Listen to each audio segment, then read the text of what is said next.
What's poppin', y'all? Welcome back to Gangsta Grillz Radio. Y'all know who pay the bills here. I am Wayno. And I'm sitting here with somebody. I'm not going to give no crazy esteemed introduction because this is my brother right here. You know what I mean? DJ Head. What's poppin'? We here, man. Shout out to Gangsta Grillz Radio. What's good, bro? It's so funny like with that because it's like, even for me to give you an introduction, I can't even say like all this stuff. Like I can only say it if somebody was asking me about you. I can't just like intro you because our relationship is like, Yeah. you get what I'm saying? Yeah, no, it's the same thing. No, facts, man. Yeah, we don't need an intro. We don't need no intros. How you doing though? I'm good, man. This is one of the first times that I come to Atlanta and I'm like enjoying myself. Word? But that's because like, I think it's because I have a minute to sit down. Yeah. I think when people go to markets that they ain't from, they be running around. And so you just eating for food. You're not eating to enjoy the ambiance. And like this this was probably like the second time I came here where I'm like, damn, I really fuck with Atlanta. I respect that. Somebody just asked me the other day if I hate it yet. I've been down here for almost 4 years. Well, I don't know if I live here. You don't know if you live here? Yeah, it's just kind of an unserious place sometimes. Correct. Like, like it's just over the top. It be shenanigans a lot. Like me and you talk about it, but I just went on the radio earlier and I was talking about Atlanta to Atlanta because anything you say about somebody, you got to say to them. So instead of me being on the internet talking shit, it's like, sometimes I just want to go eat. I just want to go eat without putting my arm around my best friend. You know what I'm saying? I just want to go eat some good food without doing the things. And I don't smoke hookah. I don't want to turn up. I don't need a DJ. I always tell people there's a difference between like where I live at and where people come to visit. Yeah. Like I don't live where people come to visit. No. I get it. Because when people come to LA, it's the same thing. Yeah. They be like, oh, I'm in your city. Right. Are you? That's funny too though, because let me tell you, bro, it was a point in time where I swore up and down that I would move to LA, but that you will. Failed. No, I won't. You will. I won't. You want to bet? I promise you I won't. How much you want to bet? I bet whatever. That you won't ever move to LA? I won't ever move no to matter LA. what circumstance? No matter what circumstance. Why? I don't feel safe there. That's a good reason. But see, I knew you was what I said because I never told you this before. Yeah, but there's a circumstance that will produce itself where you would call me and help you figure it out. Nah, I'm not. I would never move to LA. And look, let me tell you. You would figure it out. See, you know when I'm in LA. People don't be knowing when I'm in LA. Yeah, but what I'm saying is if somebody offered you an opportunity of a lifetime and you required you to move to LA and they would relocate you and do all the things, you got to still run your businesses and everything you got to do. I'm going to tell you why you would call me and I would tell you where to go. But I'm going to tell you why I wouldn't do it because I'm never relocating for business ever again. That's why I did move in here. I'm never relocating, moving for business ever. Even if it's your own business? If it's my own business, then I get to dictate where I want to be at, right? Like, and my plans for the business that I'm doing for myself doesn't entail me living in like a major market like LA. It doesn't tell me going back to New York. You know I want the people to bookmark this. Bookmark it. Facts. Wayno Clark said this. I would never move to LA. Okay. And I love LA, but get this. Let me put it all in perspective because I'm sitting here with you and people are going to be like, you said that to the Coast Guard? The universe, listen, Wayno, let me explain. I'm spiritually on a different frequency. Okay. I know you tapped in, but spiritually, bro, I'm telling you right now, when it comes to me and the power of words and manifestation, you're going to be presented with something. And it's going to be something that you're going to, see, you just like me, we have a similar appetite for success. Absolutely. That appetite is going to garner a phone call. And when that phone call, you heard somebody trying to hire me right now? No, I'm just saying. I know how this shit go. Yeah. I mean, but let's talk about it though, right? Like how we are, our appetites for what it is that we want to do, right? Like, it makes me think about the past couple of years. Us, when we first got to know each other, I ain't gonna say trials and tribulations because we had a lot of good trials. Like, you know what I mean? The tribulations through the trials was actually even good too. Yeah. Right. But I wanted to talk about where you at with it now, doing stuff independently because, you got the bigger picture. You got what you're doing with Gina. You got then other things that you do. Last time I was in LA, I'm asking where you at. They told me you on tour with Will.I.Am. You know what I mean? So it's like you got all these different things. Yeah. Talk to me about just independence and what it is that you're doing now. So I don't have any. The only major, I have professional ties, but those professional ties allow me autonomy. And so my autonomy allows me to move around and do the things that I really want to do, I'm passionate about. But I mean, the bigger picture, Elliot Wilson, Jeremy Heck, that's through Uproxx Hip Hop DX, but I'm independent. I don't work for Uproxx or Hip Hop DX. Right. Effective Immediately is my radio show, TV show, podcast, syndicated show. Myself and Gina Views. I own the IP. I own the show. I own everything. Right. That's completely my product. DJ Head LLC. That's my own. I do my own stuff or whatever. But then there's other business ventures and stuff like that. I also work for a company called FYI, Focus Your Ideas. That's Will.I.Am's tech company. That's hard. I like that name. Yeah, FYI is like, it's amazing, bro. When I tell you, like, Will is, I don't think I said this publicly before, but Will.I.Am is who Kanye think he is. Damn. Will.I.Am is actually who Kanye think he is. Will.I.Am is actually who Kanye thinks he is in real life. I don't know if Kanye thinks he's. Not from a tech perspective. Not from from a business perspective. Genius level production from what he does. His documentary was called Genius. Right. I mean, it was, but the thing with him today, bro, I'm gonna keep it a band. Like, I don't take nothing that this nigga say serious. No, and I'm completely logged. I've turned his TV off. Yeah. I've turned his TV off. But the reason why is because it's like, even when a nigga is saying something on some, from the standpoint of like, all right, here's some trauma, right, that I really went through. I don't want to get into the specifics. We all know what we're talking about, but here's some trauma I went through. And then he says, well, now that I said that, can I just keep saying these words and shit? It's like, I think that you playing with people, you know what I mean? Because there are people who go through real situations that bother them or lead them into things. And then when you play like that, it shows like a, kind of like a disregard. Well, I had shot him some bail just because I thought it was a mental health thing. I still think that's in play. But he's definitely applied some intentionality to his antics and the thing that he does, which is why I completely logged off. I didn't listen to the new album. I just don't. Yeah, I ain't listened to it. I don't participate in the EA universe no more. Yeah, me neither. So me neither. But talk to me a little bit more about FYI and what that entails. Yeah, so Will.I.Am has he has an app called FYI, and basically it's an AI based app, and it allows you the stereotypical AI interactions that allow you to talk to. But what his vision is why does everybody have to sound British? Hey yo, what's up, fam? I'm Finn. So it's like, okay, but what if you are a white girl? Hey, what's up? I'm Fira. Or what if you are a Latin guy? Hey, I am Fito, your friendly host. All right, but what if you from the block? If you from the block? Yeah. Where's the person I identify on AI? Hey, Felicia, I'm sitting here talking to the homie Wayno. We at Mean Street Studios doing Gangsta Grillz. I'm pretty sure you know who was affiliated with that. But yeah, my guy Wayno is talking to me, and we in Atlanta right now. And I want you to say what's up to him after you kind of get the bearing of where I am and who I'm sitting with. Okay. Child, listen, you chilling in ATL at Mainstay Studios, huh? That's the vibe right there.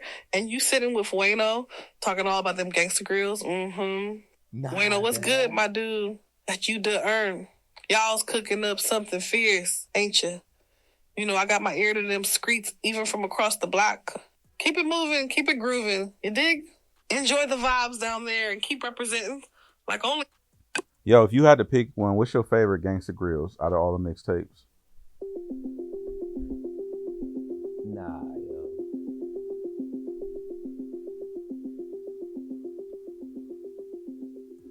Oh, I'm not on the Wi-Fi. This app is available right now? For free everywhere right now. Yeah, I bet. So what you talking about? That vibe hit different and had everybody in them streets talking. Child. Wait, I didn't hear what you said. What's your favorite Gangsta Grillz out of all of the mixtapes? Gangsta Grillz, spelled with a Z at the end of grill. Cha! I gotcha. So if we're talking about them Gangsta Grillz with a Z, my top pick is still Dedication 2 Inches by Lil Wayne. That one's a true Screech classic. Wayne was dropping some heavy lines on that mixtape, and it had.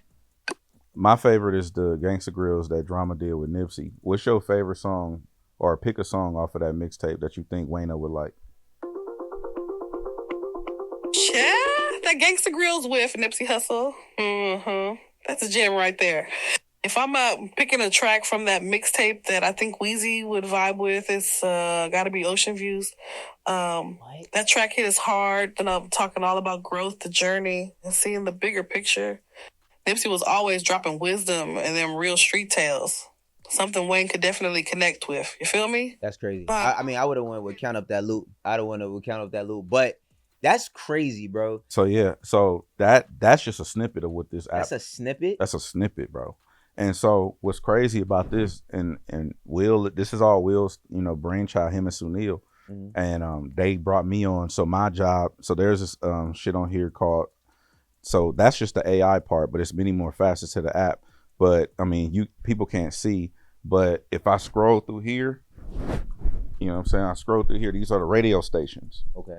And so these radio stations are all like my responsibility. All these are radio stations. Like we have one with Hip Hop DX, Up Rocks, etc. So I go to the Hip Hop DX one right now, and if I just click it, FYI Radio.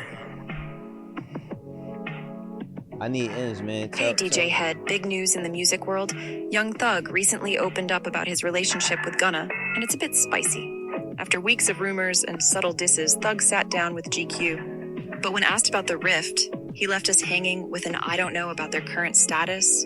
This comes alongside his new track, Money on Money, featuring Future, where he drops some lines that seem to take aim at Gunna's Alford plea. Intriguing stuff, right? You know, DJ Head, these collaborations and splits make the hip-hop world fascinating. Now let's chill and vibe a bit. Remember, press that mic button if you've got thoughts or any questions. FYI.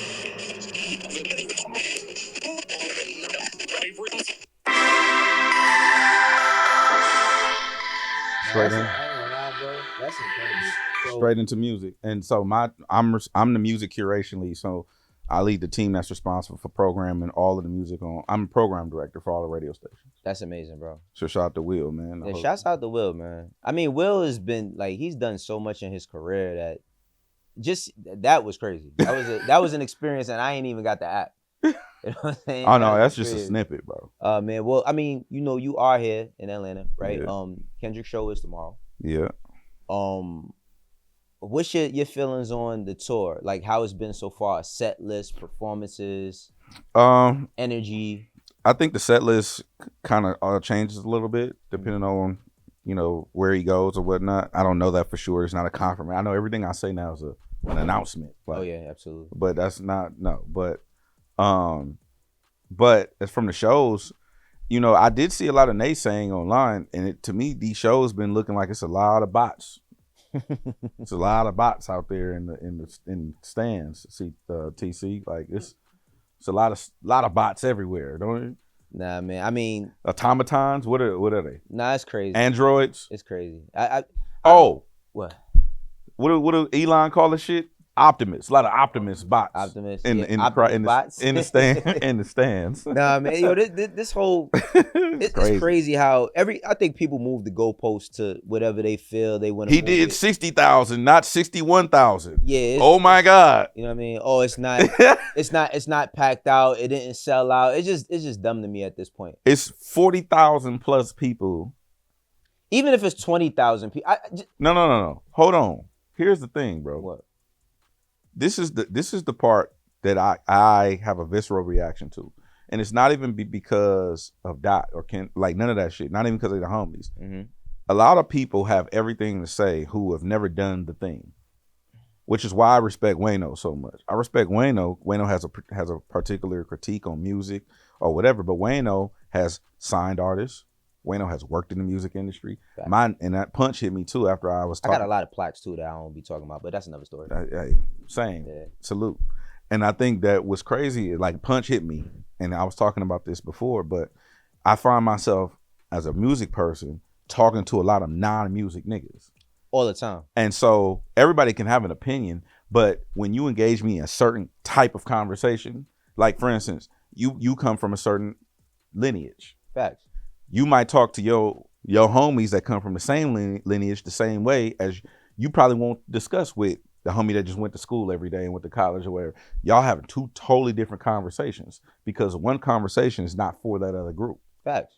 I find that in hip hop, it's just convoluted.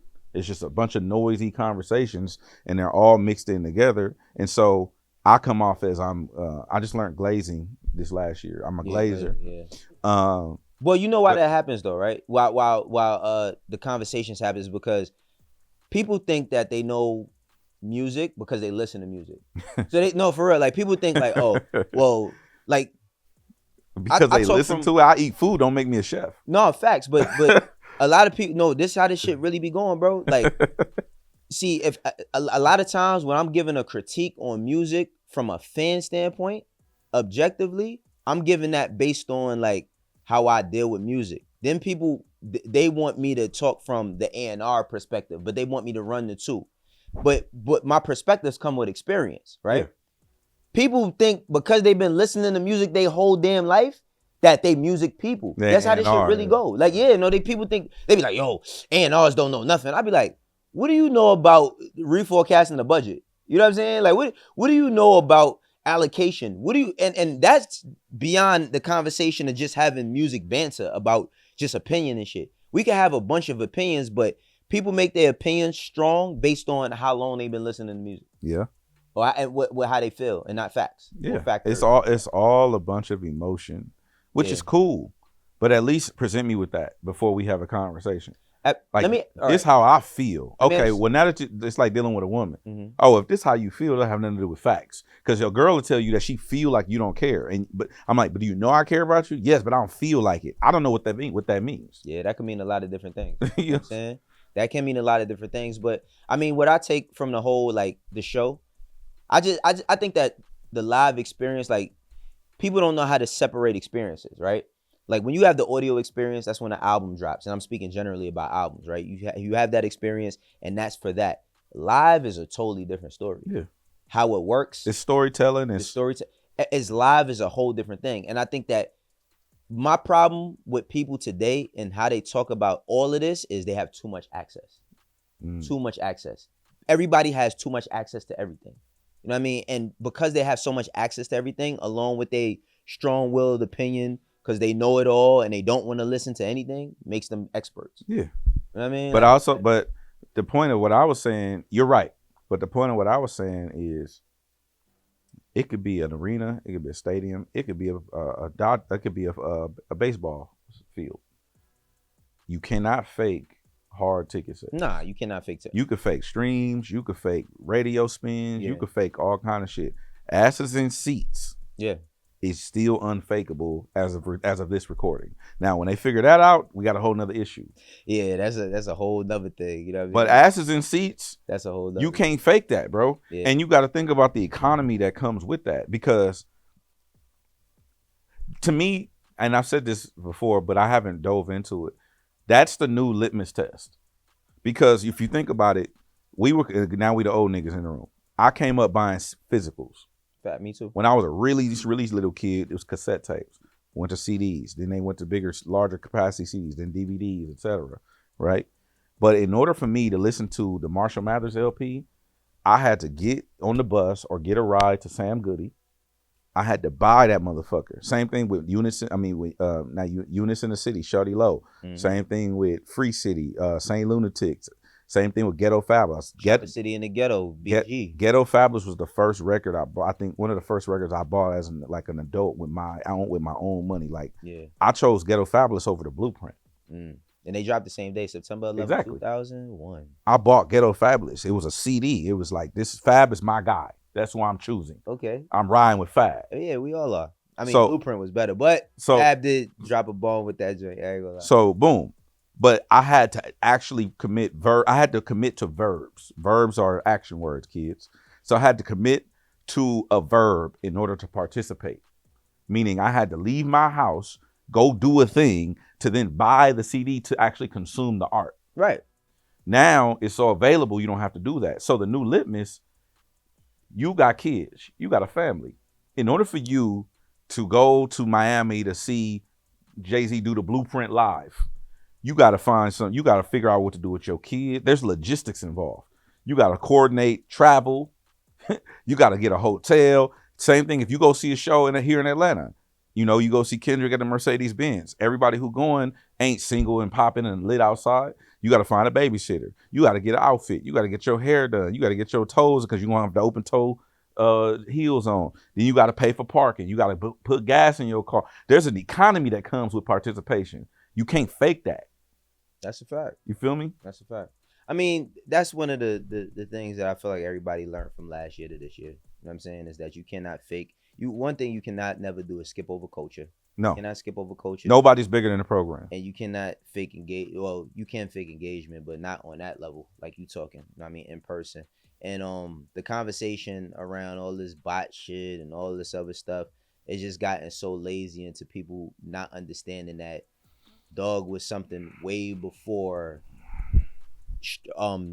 downloads shifted into streaming. Yeah. You know what I mean? Like before downloads going on iTunes and just strictly buying something and downloading it shifted into streaming. So, you know what I mean? That's all. But I am trying to get me some tickets. I'm gonna reach out to who I gotta reach out to. But my brother had, bro, pause. I always gotta pause your name. I don't give a fuck. It's all good. You a Cali nigga. It don't matter him. I don't give a fuck. But nah, it's been good, chopping it with you, man. For real, it's been good chopping it with you. Yeah, always. We gotta have some more conversations. We have really, really good conversations. Like when we did Homegrown. You know what I mean? Like, oh yeah. And we always have good ones when we not on the mic either. Oh yeah, we could really set like our phone calls, me and you on the phone. Yeah. We could have that shit could have been an encyclopedia for real. Yeah. Like, that's a fact. You niggas be like, oh, you go viral. Nah, nigga, our phone conversation. But that's why they only meant to be phone conversation. They only meant to be phone conversation. I was just telling the homie, everything ain't content. Everything ain't.